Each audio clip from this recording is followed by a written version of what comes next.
सुनी कलाइयाँ। आज शकुंतला के लिए बहुत खास दिन था। आज उनकी दोनों सुनी कलाइयों पर सोने की पतली पतली दो चूड़ियाँ खनक रही थीं। एक समय था जब इनमें उनके सुहाग के नाम की हरी हरी चूड़ियाँ खनकती थीं, जिसकी आवाज़ से पति सूरज के चेहरे पर अथाह प्यार उमड़ जाता था। आज शकुंतला की शादी की 30वीं साल थी।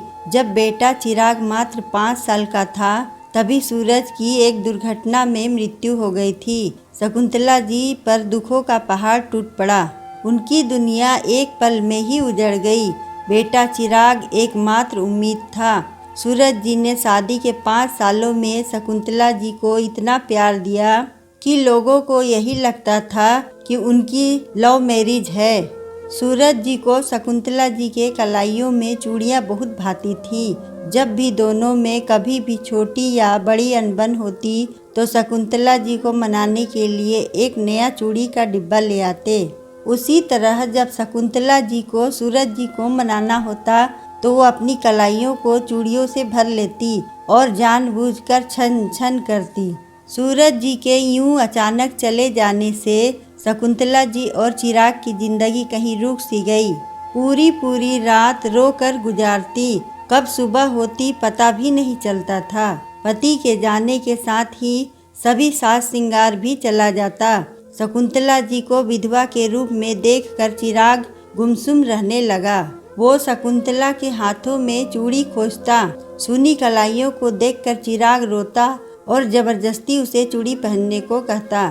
शकुंतला समझाने की कोशिश करती, लेकिन चिराग के मन में यह बैठ गया था कि मम्मी के चूड़ी पहनने से ही पापा वापस आएंगे। चिराग को संभालना बहुत मुश्किल होने लगा। तब डॉक्टर ने कहा कि बच्चा अपने पापा से बहुत अटैच था। एक तो पापा की कमी और फिर माँ का एकदम बदला हुआ गम भरा रूप, हर वक्त रोना। वह माँ की बदली हुई स्थिति को समझ नहीं पा रहा है, इसलिए आपको उसके लिए वैसे ही रहना होगा जैसे आप पहले रहती थीं। धीरे धीरे जैसे वो समझदार होगा और चीज़ों को समझने लगेगा, तब आप उसे अच्छे से समझा सकेंगी। पति को खो दिया, लेकिन पति की निशानी को नहीं खो सकती। इसलिए शकुंतला ने फिर से अपनी कलाइयों पर चूड़ी सजा ली। सूरज की जगह उसे ऑफिस में काम मिल गया। अपने बेटे को सूरज जी के यादों के सहारे हर दुख से दूर अपने आंचल की छांव में बड़ा करने लगी।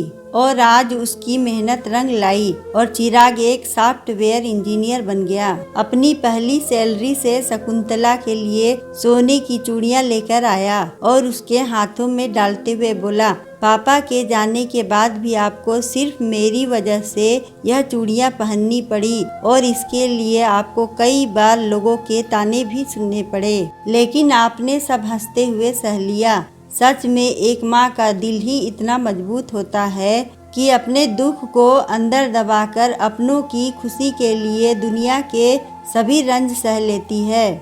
मैं समझने लगा था, लेकिन आपके हाथों की चूड़ियाँ मुझे पापा के होने का एहसास कराती थीं। आज मैं चाहता हूँ कि इस एहसास से मैं भी जुड़ जाऊँ। इन चूड़ियों के साथ आप यह भी पहनना। चूड़ियों को निहारते हुए और प्यार से सहलाते हुए नम आँखों से शकुंतला ने सूरज की फोटो को देखते हुए कहा, आज आपका बेटा इतना बड़ा हो गया कि मेरे लिए सोने की चूड़ियाँ लाया है। आपका बेटा आपके आशीर्वाद से खरा सोना बन गया, जिसमें आपकी तपस्या भी शामिल है। चिराग शकुंतला के पैरों को छूते हुए बोला।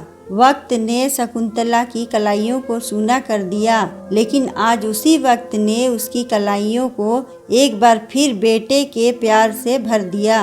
अगर आपको यह कहानी अच्छी लगी हो तो वीडियो को लाइक करें और चैनल को सब्सक्राइब करें और कमेंट में बताएं कि आपको कहानी कैसी लगी। धन्यवाद।